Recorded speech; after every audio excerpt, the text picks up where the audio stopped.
Now, it may have divided public opinion, but it made household names of the likes of Lusardi and Sam Fox, who appeared topless in the Sun newspaper's infamous Page 3 in the 80s.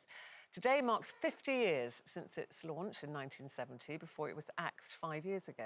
And the question a lot of people ask is, was it empowering or exploiting to young women? What do you think, Janet? Which side do you come down on that argument? Well, I was conflicted about what it meant then, and I still am now.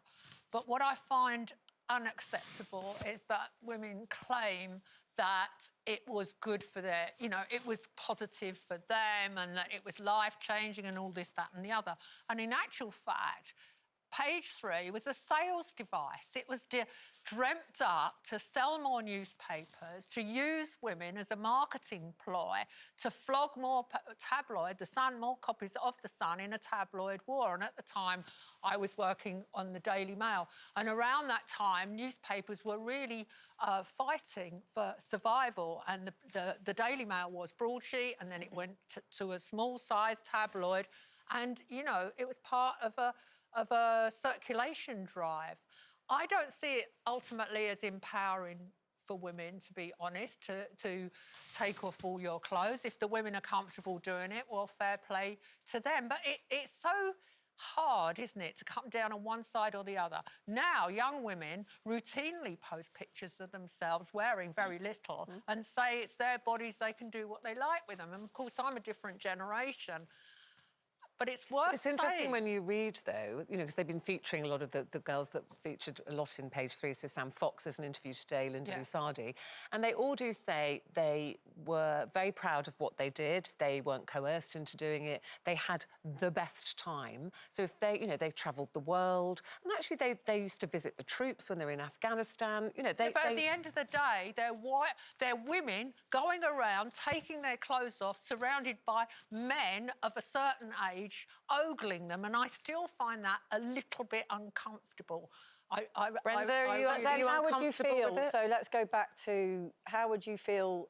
So, say for example, Kate Moss in the very early days of her modelling career would quite happily pose with no top on in one of those very sort of trendy magazines like, I don't know, The Face or whatever. Oh, yeah, but that was 10 years later down the line. But then everybody would go, oh, that's art. Yeah, and that's why I say I'm conflicted, because before all this happened, Germaine Greer had posed on the cover of the underground newspaper, International Times, without her pants on.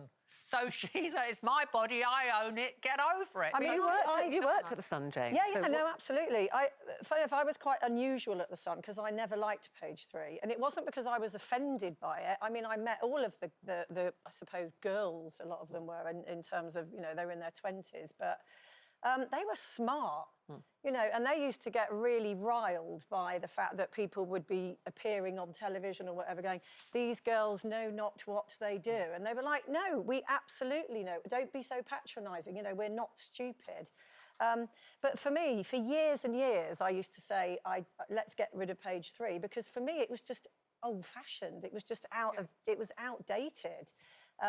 Particularly when, magazines like Nuts started coming out and stuff like that. And I did feel it was, I felt it was...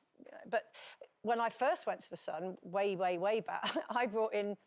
They did it back in the 70s, and I resurrected Page 7 fella, because I went, right, OK, if we're going to have these women in the paper, I'm going to put men in the paper with no top on. And it died a death, because women don't want to look at... They're not interested. Yeah, I mean, Brenda, what do you think? Empowering or not? I do agree with Janet to the point of, whatever floats your boat, you do your thing. If it's good for you, that's fine. But for me personally, I think it's more important, and especially as I have a daughter, I think it's more important to send a message that confidence doesn't come from showing your body. You're not all about boobs and bum. You're a person underneath that. It's more about brains and brawn rather than boobs and bum for me. I just don't think that it's the right way to raise your daughter to believe in herself and believe in the confidence. What if that daughter Brenda said, do you know what, this is the great springboard for me, because I'm going to do that, I'm going to get a lot of notoriety, a lot of fame, and then I want to go on, I want to be an actress or I want to be a singer, and this is going to be a great, opportunity to get my name out there, and they don't see it. They see it as empowering. Yeah, you can have a lovely, fabulous lifestyle, which I'm sure a lot of them have had. But for me and my daughter, I think it's about how I've raised her to believe in herself and believe that she can get that confidence without showing her I mean, anatomy a lot, in a any lot of way. what I see now is relatively tame compared to page 3. But I, I'm just interested because Janet and I were talking about this earlier. You know, the kind of the statue to the great feminist, as she's known, Mary Wollstonecraft, who wrote *Vindication of the Rights of Woman*.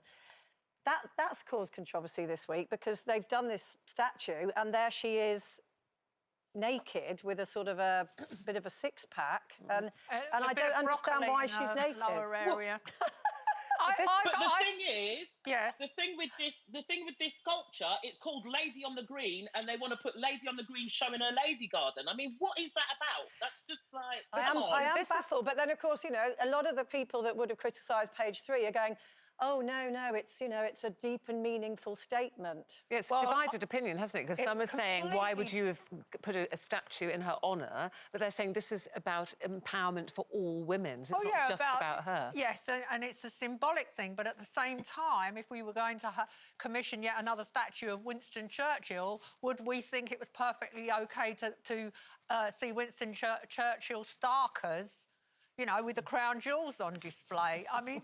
Absolutely not. What would be the point? Yeah, what would be the point? Yeah. And I mean, Mary Wollstonecraft, you know, it is a really, really important figure, and I just think that as a piece of artwork, it's second division. OK, well, there you go. I mean, that's a debate that could go on and on and on, isn't it? Because there's so many kind of factions of it. But let's know what you think, because this is your show too. We'd love to know your thoughts.